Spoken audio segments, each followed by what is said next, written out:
ఈ చంద్రబాబు నాయుడు గారు subject డైవర్షన్లో experts కాబట్టి ఈ మధ్యకాలంలో మీ అందరికీ కూడా అర్థమయ్యే విధంగా ఇంకోటి కూడా చేసింటాడు.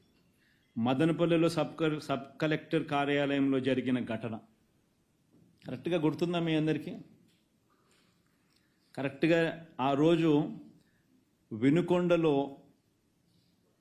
రషీద్ అని ఒక అబ్బాయిని అతి దారుణంగా రోడ్డు మీద కత్తితో నరికి మరి అన్యాయంగా, అసలు చెయ్యి అయితే పడి పక్కన పడి ఉంది. అంత అన్యాయంగా చనిపోయిన ఘటన మీద,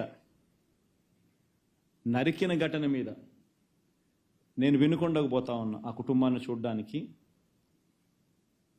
చంద్రబాబు నాయుడు గవర్నమెంట్ని ప్రశ్నించడానికి. ఆ ఘటన చేసిన వ్యక్తి ఎమ్మెల్యే భార్యకు, సాక్షాత్ ఎమ్మెల్యే భార్య కేక్ తినిపిస్తా ఉన్నాడు. ఆ ఫోటో కూడా తల్లిదండ్రులు వాళ్ళ ఇంటికి పోయినప్పుడు నాకు ఇచ్చినారు.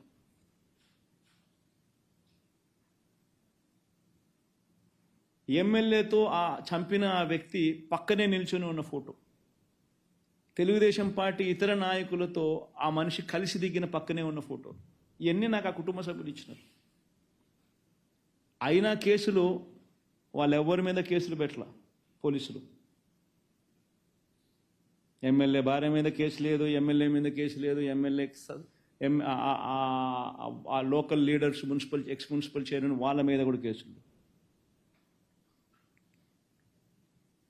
వీటి మీద నేను ప్రశ్నిస్తూ ఆ రోజు నేను వినుకొండకు పోయే కార్యక్రమం నేను చేస్తూ ఉంటే, కరెక్ట్గా అదే రోజు టాపిక్ డైవర్ట్ చేసేందుకు ఆ రోజు ఏం చేశాడు చంద్రబాబు నాయుడు, ముఖ్యమంత్రిగా 2 సార్లు రివ్యూలు తీసుకున్నాడు. మదనపల్లిలో ఆర్డీఓ కార్యాలయం కాలిపోతాడు, ఎందుకు కాలింది గాడ్ నోస్.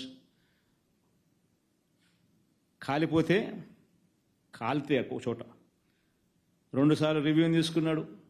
హుటాహుటిన డీజీపీని, సిఐడి చీఫ్ను నేరుగా హెలికాప్టర్ ఇచ్చినే మదనపల్లికి పంపించినాడు.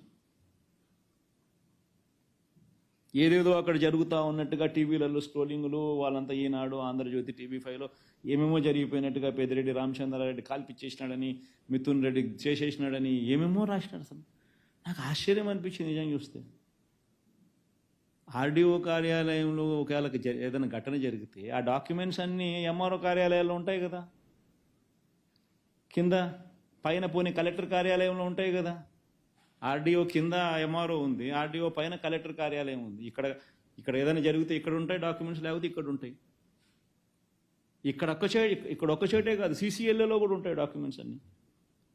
సీసీఎల్ఏలో కూడా డాక్యుమెంట్స్ అన్నీ ఉంటాయి. సీసీఎల్ఏలో కూడా వదిలేసాయి, ఆన్లైన్లో ఉంటాయి. బటన్ నొక్కితే ఆన్లైన్లో కనపడతాయి నీ డాక్యుమెంట్, నీకేం కావాలో డాక్యుమెంట్స్. మిగతాటి కదా దేవుడు ఎరుగు.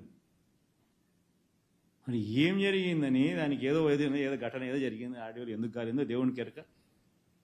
దానికి ఏదో చిత్రీకరించి దానికి ఏదో వీళ్ళేదో ప్లాన్ చేసినట్టుగా దానికి అభూత కల్పన క్రియేట్ చేసి దానికి ఏమేమో దాన్ని చేసి కేవలం ఏంది జగన్ రషీద్ దగ్గరికి పోతున్నాడు చూడడానికి.